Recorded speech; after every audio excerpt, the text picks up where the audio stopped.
आज की कहानी अबू सालिम डॉन अबू सालिम की कहानी है। वीडियो पसंद आए तो लाइक सब्सक्राइब और अपने दोस्तों के साथ शेयर कीजिएगा। डॉन अबू सलीम डॉन कैसे बना, ये कहानी किसी बॉलीवुड फिल्म जैसी है। यह कहानी खुद अबू सलीम ने संजय दत्त केस की जांच टीम को सुनाई थी। नवी पास अबू सलीम मूल रूप से यूपी के आजमगढ़ का रहने वाला है। 1984 में काम की तलाश में वह अपने एक दोस्त शमी के साथ मुंबई आया था। उसके एक कजिन का मलाड पश्चिम में होटल का बिजनेस था। वह जोगेश्वरी में रहता था। उसी के घर में अबू सलीम करीब 4 साल तक रहा। सलीम ने 1986 में अंधेरी के एक शॉपिंग सेंटर में इलेक्ट्रॉनिक की दुकान खोली। वहां उसने 1992 तक कारोबार किया। उन दिनों महिमा का कोई अजीज़ नाम का आदमी इम्पोर्टेंट सामान के बिजनेस से जुड़ा हुआ था। उसके लोग बैंकॉक, हांगकांग और दुबई जाते थे। अबू सलीम अजीज़ से सामान लेता था। सलीम के एक रिश्तेदार अब्दुल वकील सऊदी अरब में काम करते थे। वह 1992 में मुंबई आए। उन्होंने अंधेरी में हसनाबाद लेने में पासपोर्ट एजेंट और जॉब रिक्रूटमेंट एजेंसी के तौर पर अपना बिजनेस शुरू किया। उसके दौरान मेहदी हसन ने अब्दुल वकील के साथ काम करना शुरू कर दिया। मेहदी खुद पासपोर्ट एजेंट था और वह उन दिनों सलीम के पास भी आता जाता रहता था। सलीम के अनुसार 1992 से 93 में अजीज़ गोल्ड और सिल्वर स्मगलिंग के धंधे में शामिल हो गया। सलीम उससे गोल्ड और सिल्वर खरीदने लगा और कांदीवली मराठ के 2 व्यापारियों और अंधेरी के 2 दुकानों में बेचने लगा। दिसंबर 1992 के आखिरी हफ्ते में अजीज़ ने सलीम को सिल्वर लाने का लालच देकर भरूच चलने का ऑफ़र दिया। मेहदी हसन और कुछ दूसरों को भी अजीज़ ने अपने साथ रख लिया। अजीज़ सभी को पहले बताई गई जगह से करीब 50 किलोमीटर दूर ले गया। वहां अजीज को एक मारुति वैन दी गई। सलीम ने देखा कि गाड़ी में पीछे साइड नीचे की ओर लकड़ी का बॉक्स रखा था। वह मानकर चल रहा था कि इस बॉक्स में सिल्वर रखा होगा, इसलिए उसने अजीज से कोई सवाल नहीं। सलीम के अनुसार हम लोग मारुति वैन लेकर अंधेरी में अपनी दुकान के पास आ गए। वहाँ कोई बाबा चौहान आया और इस मारुति वैन में उसे बैठकर बांद्रा में हनीफ और समीर के पास ले गया।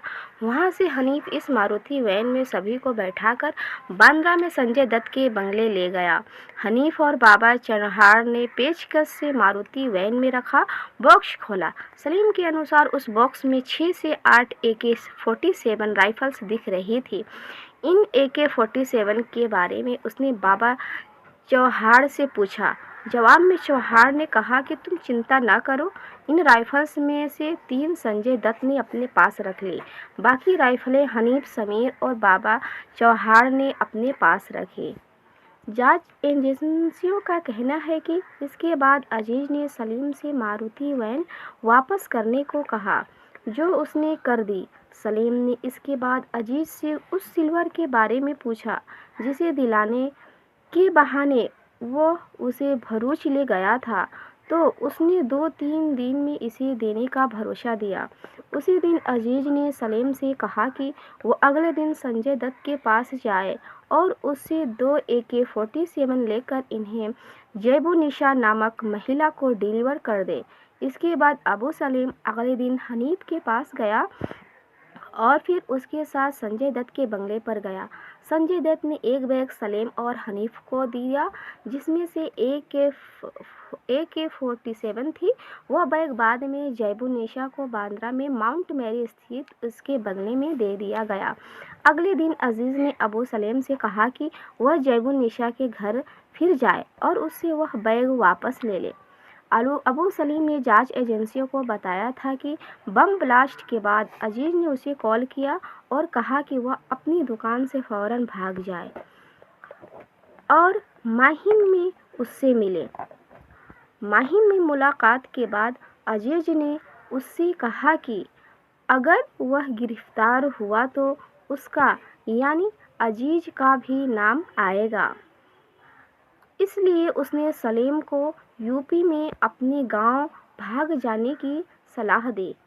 वह यूपी तो भागा, पर आजमगढ़ नहीं गया, बल्कि उसने लखनऊ के गोमती नगर इलाके में किराए का घर ले लिया। वहाँ वह अपनी पहली पत्नी समीरा के साथ करीब 6 महीने तक रहा। इस दौरान वह लगातार अजीज से संपर्क में रहा। अजीज उस दौरान मुंबई से दुबई शिफ्ट हो गया था। अजीज ने सलीम को दुबई आने की सलाह दी।